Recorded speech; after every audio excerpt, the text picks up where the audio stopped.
محترم مکرم ناظرین کرام، ایک مرتبہ پھر آپ کو اپنی اس بس میں خوش آمدید کہتا ہوں۔ یوم فاروق اعظم، اس دن کے حوالے سے ہم فاروق اعظم رضی اللہ تعالیٰ عنہ وارضاہ کے مناقب، فضائل، محاسن اور محامد کو، اور پھر اس کے ساتھ ساتھ جو ریفارمز انہوں نے دنیا کے سامنے پیش کیے اور دنیا انہی ریفارمز کے خطوط پر آج ترقی کر رہی ہے، ہم اس پر گفتگو کرنے کی سعادت حاصل کریں گے۔ سید مکرم شاہ جیلانی اشرفی صاحب، ہم نے فاروق اعظم رضی اللہ تعالیٰ عنہ کے ابتدائی زندگی کے حالات بیان کیے، ہم نے سنے۔ ہمارے ناظرین کرام کو یہ بتائیے گا کہ حضرت عمر بن خطاب رضی اللہ تعالیٰ عنہ کے دور حکومت میں دنیا نے کون کون سی مائلج، کون کون سی ترقی اور کس کس طریقے سے دنیا کے اندر، جس طرح پولیسنگ ہے، پھر اس کے ساتھ ٹیکسیشن ہے، پھر اس کے ساتھ مختلف جو چھاونیز بنانا ہے، پھر اس کے بعد ہیومینٹی کے جو آپ نے کام کیے، ایکویلٹی کے کام کیے، آپ نے کس طریقے سے مسلم، نان مسلم سب کو اسکالرشپ دی، وہ ساری چیزیں میں چاہوں گا کہ آپ مختصراً کمپائل کر کے بیان کریں۔ فاروق اعظم رضی اللہ تعالی عنہ کا لقب مبارک ہے صاحب العدل والاحتساب، سبحان اللہ، اور آپ کا دور حکومت سنہرا دور حکومت تھا، جو اللہ دور اکبر، خلافت کہا جاتا ہے، کہ 22 لاکھ مربع میل پر اسلامی حکومت جو ہے وہ پھیل چکی تھی۔ فتوحات آپ کے زمانے میں ہوئی، کہیں 22 لکھا اور کہیں 26 26 بھی ہے، لکھا، کبھی 24، تو ہم تو میکسیمم پہ جائیں گے جی جب تقریباً، فضائل کی بات آئے۔ ہاں بالکل زیادہ ہی ہیں ہاں، اس سے۔ تو اتنے جو ہے وہ کیا کہنا چاہیے، مربع میل پر حکومت ہو، اور پھر عدل کے ساتھ، انصاف کے ساتھ، کہ جیسے مدینے والا رہ رہا ہے عزت کے ساتھ، احترام اور حفاظت کے ساتھ، اسی طرح وہ بھی رہ رہا ہے جو بیت المقدس میں رہنے والا۔ واہ اچھا، جب بیت المقدس فتح کیا تو وہاں کے عیسائیوں، یہودیوں سے آپ نے معاہدہ کیا، واہ واہ واہ، یہ ان بڑی کی زبردست بات جان و بتائی۔ مان کی امان، یہودیوں سے؟ جی یہودیوں سے ان کی جان و مان کی امان دی انہیں، اور اچھا، ان سے معاہدہ فرمایا، وہاں پر عیسائیوں سے جتنے بھی وہاں پر موجود تھے، اور ان سے یہ کہا کہ ہم تمہاری جان و مال کی حفاظت کریں گے، اچھا، لیکن اس سے پہلے میں ان تھوڑا سا خطوط ایک پر۔ آپ کی بات ہی کو سیکنڈ کروں گا۔ جی جی اس سے پہلے تک یہ وہ زمانہ تھا نا جو 6 صدی عیسوی کا، جی جی اس سے پہلے یہاں پر ٹائٹس نے 70 کے اندر جب پامال کیا تھا، بیت المقدس کو دوسری مرتبہ گرایا تھا، جی جی جی اور پھر 4 صدی عیسوی میں جو کنگ کانسٹنٹین تھا، اس نے عیسائیت قبول کر لی، جی اور جی اس کے بعد ہیروڈوس نے اس کو دوبارہ بنایا، اور اس کا نام تھا ایلیا، ایلیا، یہ چرچ بالکل بنایا، چرچ بنایا، اور انہوں نے یہودیوں کا یہاں آنا جانا مطلقاً بند کر دیا بند تھا۔ کر دیا تھا، یہودی بالکل نہ یہاں پر وزٹ یا زیارت کے لیے آ سکتے تھے، نہ کسی اور مقصد کے لیے۔ صحیح صحیح۔ اب آپ بتائیے۔ تو جب حضرت سیدنا فاروق اعظم رضی اللہ تعالیٰ نے اپنے دور خلافت میں بیت المقدس کو فتح فرمایا، جہاں وہ بھی دیکھیے کس فاتحانہ شان سے جا رہے ہیں، کہ کوئی بہت بڑی فوج آپ کے ساتھ نہیں ہے،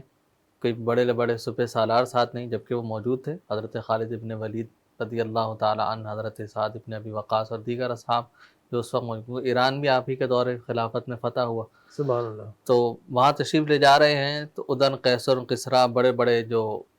بادشاہ تھے وہ آپ کے نام مبارک سے لرزتے تھے۔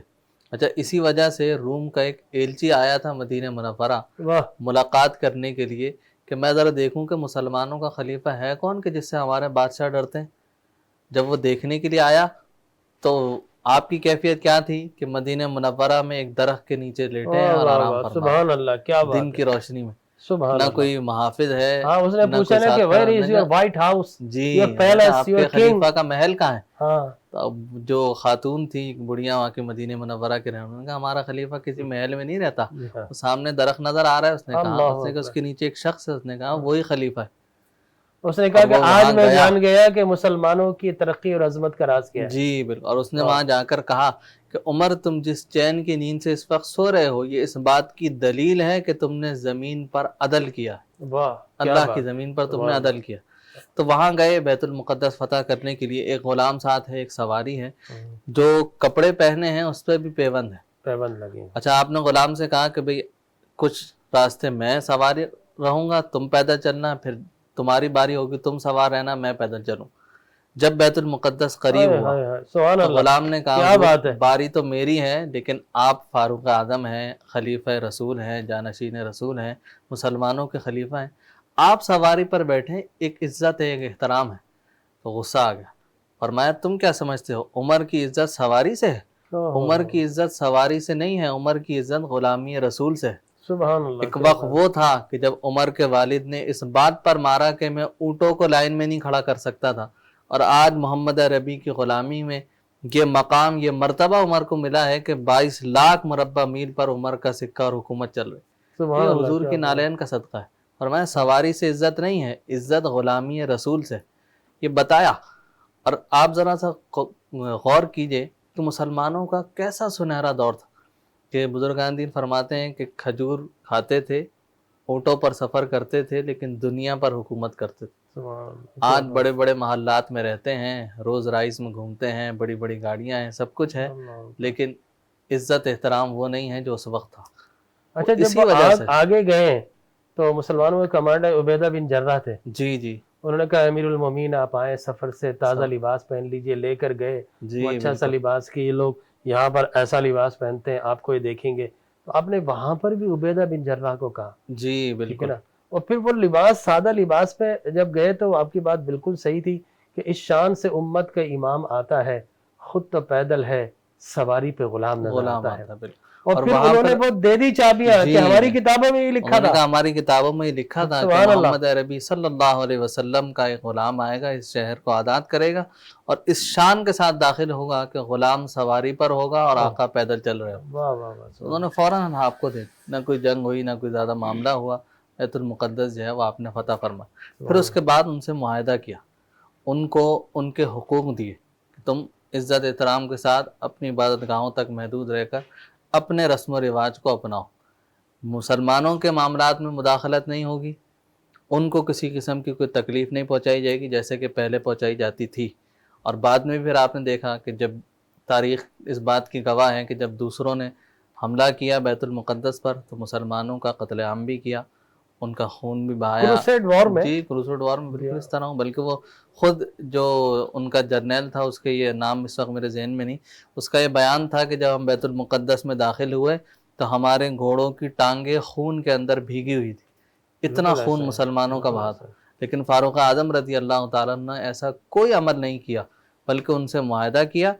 اور ان کے ساتھ ایک سب چیزوں کو طے کیا اور ان کو ان کی جان و مال کی امان دی۔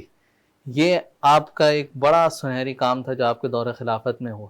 اور ان سب کو ان کی امان دی گئی۔ اسی طرح جو دیگر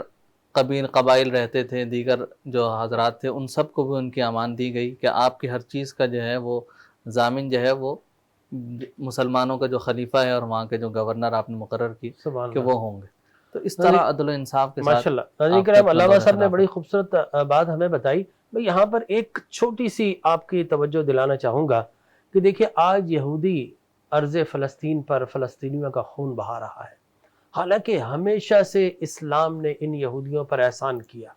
جس طرح اشرفی صاحب نے فرمایا کہ جب مسلمان بیت المقدس میں داخل ہوئے، عمر بن خطاب رضی اللہ تعالیٰ، جب معاہدہ لکھا گیا تو عیسائی ماننے پر تیار نہیں تھا کہ یہودی یہاں پر وزٹ کے لیے آئے۔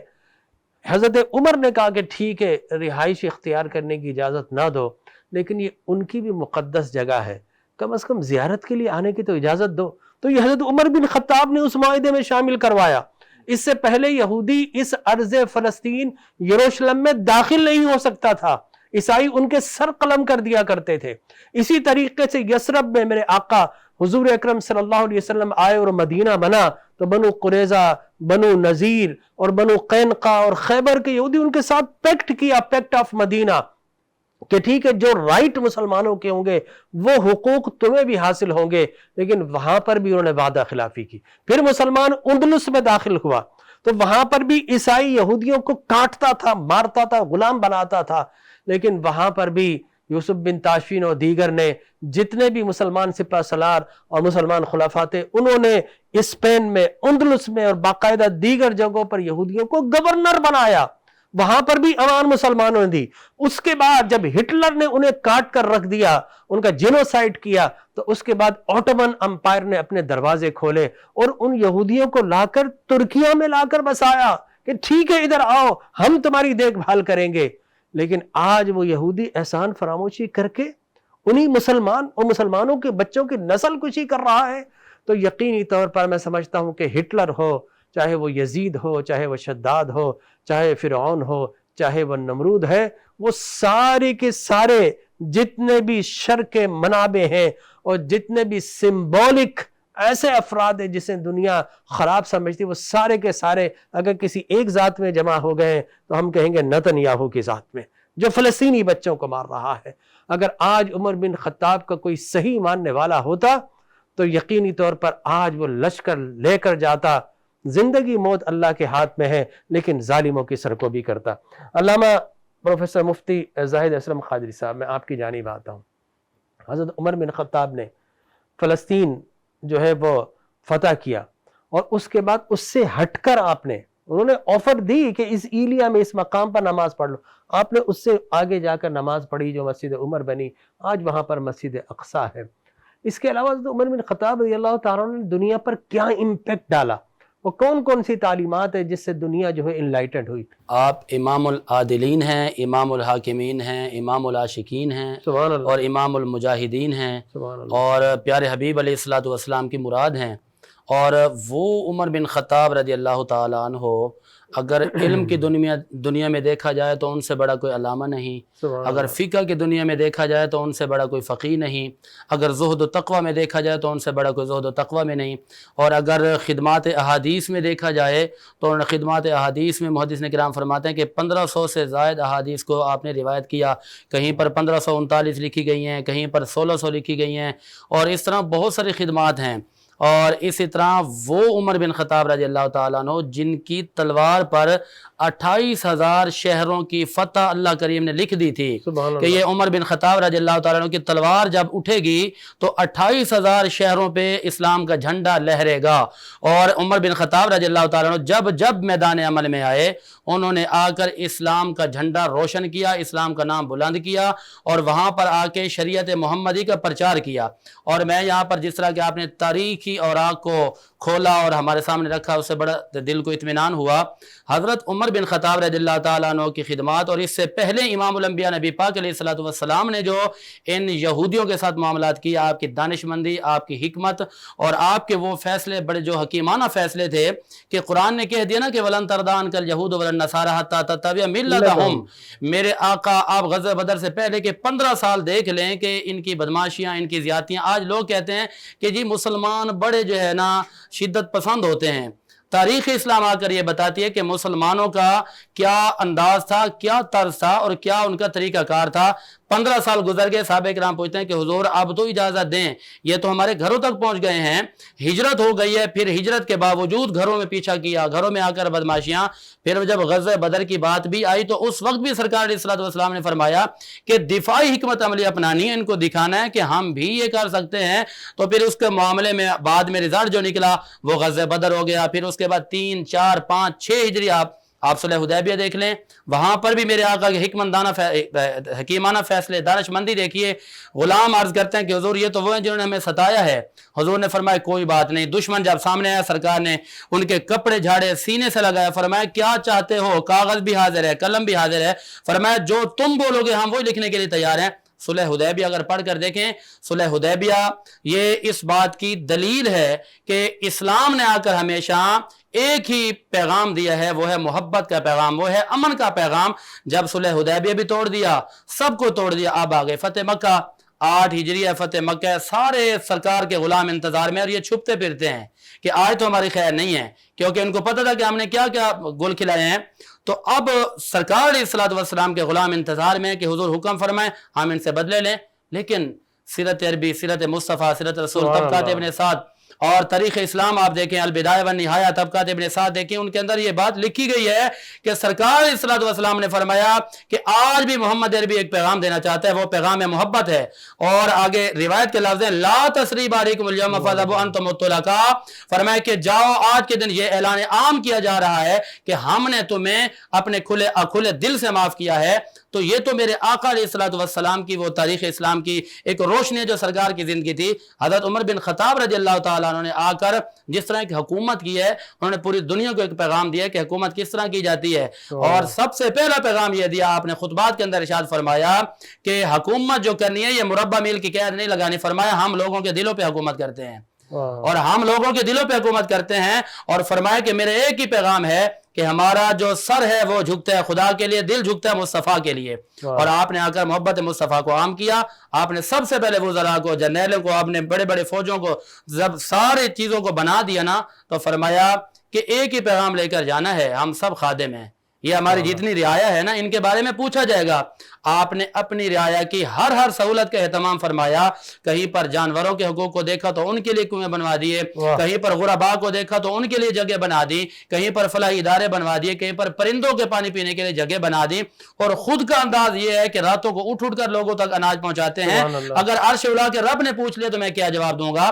پھر تاریخ نے یہ بھی واقعہ لکھا ہے کہ حضرت عمر بن خطاب جب چلتے تھے نا تو اگر شیطان بھی ہے نا، شیطان وہ راستہ چھوڑ دیتا تھا، اور عمر بن خطاب رضی اللہ تعالیٰ عنہ آ رہے تھے، ایک شرابی جب گھر سے نکلا، تب کاتب ابن سعد البدایہ والنہایہ، یہاں پر یہ بات ہے کہ وہ جب آئے تو اس بندے کے ہاتھ میں تھا شراب، اور شراب پینے کی غرض سے وہ نکلا، جب سامنے دیکھا کہ وقت کا خلیفہ امیر المومنین آ رہے ہیں، جب فیصلہ ہوتا ہے، جب بیٹا ہوتا ہے تو بیٹے کے لیے بھی وہی فیصلہ ہے، جب اپنے تو بھی وہی فیصلہ ہے، تو وہ سمجھ گیا، کانپنے لگ گیا، ڈر گیا، کہتے ہیں کہ مالک آج مجھے عمر کے غضب سے بچا لے، میں پکا تہیہ اور وعدہ کر کے جا رہا ہوں کہ زندگی میں کبھی شراب کو منہ نہیں لگاؤں گا۔ اب جب اس نے یہ کہا، عمر بن خطاب آ گیا ہے، آپ نے فرمایا کہ یہ کیا ہے؟ تو کانپتے ہوئے کہتے ہیں کہ جی ہاذا لبن، یہ دودھ ہے۔ آپ نے دودھ کو چھپانے کی چیز ہے، نکالیں۔ جو دل سے اس کی آ نکلی تھی، پکارا تھا کہ مالک آج عمر کے غضب سے بچا لے، میری خیر نہیں ہے، تو اللہ رب العالمین نے اس کی دل کی جو آواز تھی وہ سن لی، جب کھولا گیا دیکھا تو وہ شراب دودھ میں بدل چکی تھی، اور وہ عمر بن خطاب رضی اللہ تعالیٰ عنہ، آخری روایت میں سناتا ہوں، میری ایک محبت جذبہ ہے،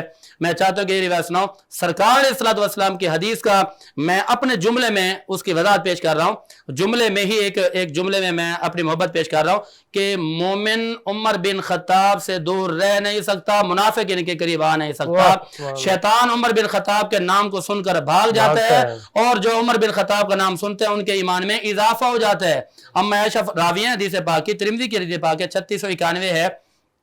تو آپ فرماتی ہے کہ ہم نے دیکھا کہ باہر شور و غل تھا، اور جب عمر بن خطاب آئے تو وہ سارا شور ختم ہو گیا۔ ابن حبان کے اندر بھی یہ روایت ہے، نسائی کی بھی روایت موجود ہے، کئی حوالے میرے پاس ہے، پر مختصر کر دیا میں نے۔ حضور نے فرمایا، مسکرائے، تو جب وہ بھاگنے لگی نا، خاموشی ہو گئی، تو انی لانظر الی شیاطین الانس والجن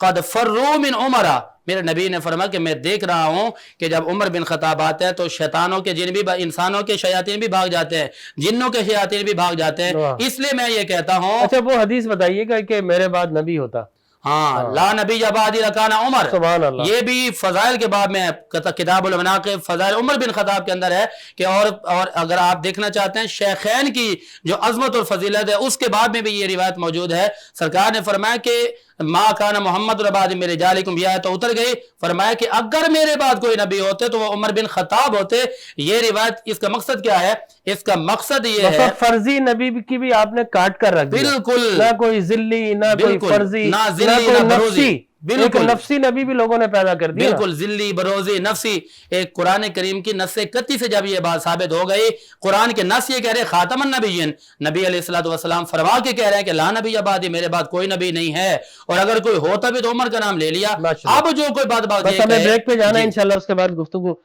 دوبارہ شروع کریں گے۔ ناظرین کرام، ایک مختصر وقفے کے بعد انشاءاللہ پھر حاضر خدمت۔